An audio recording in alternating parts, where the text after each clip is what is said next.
पिंडदान का महत्व। वह पुत्र जिसने अपने पिता की आत्मा को नरक से मुक्त कराया। गांव के किनारे बहने वाली शांत नदी, उसके पास एक पुराना पीपल का पेड़ और उसी पेड़ के नीचे बैठे थे वृद्ध पंडित हरिनारायण। बरसात की ठंडी रात थी। गांव के कुछ बच्चे और युवा उनके पास बैठे थे। चारों तरफ सन्नाटा था। केवल झींगुरों की आवाज सुनाई दे रही थी।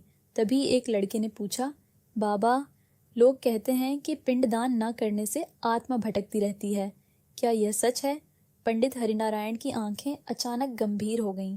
उन्होंने धीरे से कहा, यह केवल सच ही नहीं बल्कि गरुड़ पुराण का सबसे भयावह सत्य है।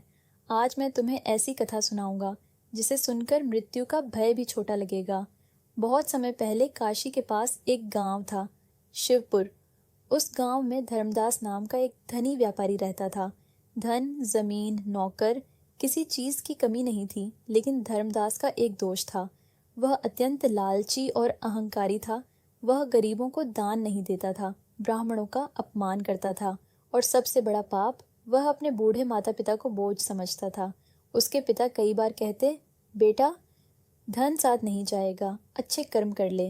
लेकिन धर्मदास हंस देता, मरने के बाद कोई वापस आया है क्या?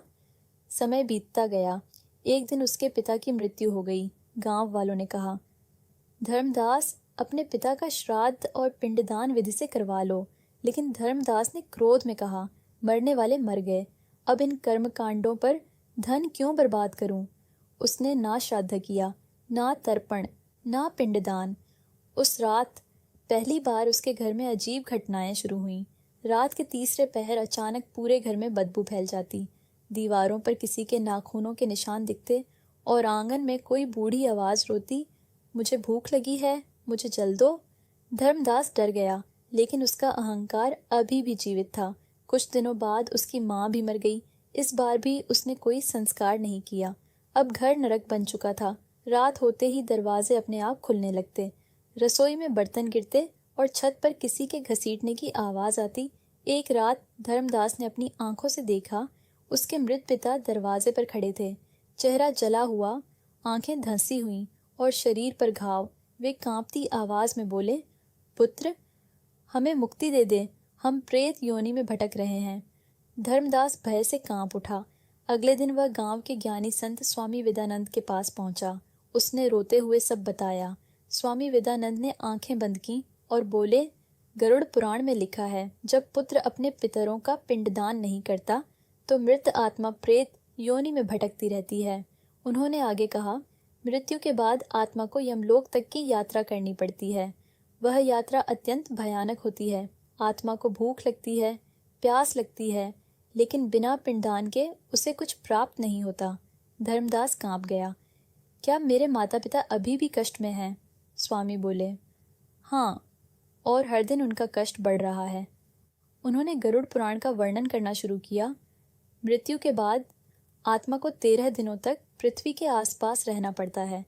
वह अपने परिवार को देखती है, रोती है, पुकारती है, लेकिन कोई उसकी आवाज़ नहीं सुन पाता। जब परिवार पिंडदान करता है तो उस पिंड से आत्मा को सूक्ष्म शरीर मिलता है। वही भोजन बनता है, वही शक्ति बनती है जिससे आत्मा यमलोक की कठिन यात्रा पूरी करती है। लेकिन जो पुत्र यह कर्तव्य नहीं निभाता, उसके पितर भूखे प्यासे भटकते रहते हैं। धर्मदास रोने लगा, मुझे क्या करना होगा? स्वामी बोले, गया जाकर अपने माता पिता का विधि पूर्वक पिंडदान करो, तभी उन्हें मुक्ति मिलेगी। कुछ दिनों बाद धर्मदास गया पहुंचा। फल्गु नदी के किनारे हजारों लोग अपने पितरों के लिए पिंडदान कर रहे थे। वातावरण गंभीर था। मंत्रों की आवाज, घी की सुगंध और हर चेहरे पर अपने पूर्वजों के लिए श्रद्धा। धर्मदास ने पहली बार महसूस किया, धन से बड़ा भी कुछ होता है। जब पंडित ने उसके हाथ में पिंड रखा तो उसका शरीर कांप उठा।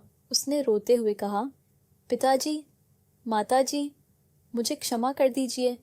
जैसे ही उसने पिंड जल में अर्पित किया, अचानक तेज हवा चलने लगी। फल्गु नदी का पानी लहराने लगा और उसी क्षण धर्मदास ने देखा, उसके माता पिता दिव्य रूप में उसके सामने खड़े हैं। अब उनके चेहरे शांत थे, आंखों में पीड़ा नहीं बल्कि आशीर्वाद था। उसके पिता बोले, पुत्र, आज तूने हमें प्रेत योनि से मुक्त कर दिया। माँ मुस्कुराई, अब हमें शांति मिल गई है। धीरे धीरे वे प्रकाश में विलीन हो गए। धर्मदास फूट फूट कर रोने लगा। उस दिन के बाद उसका जीवन बदल गया।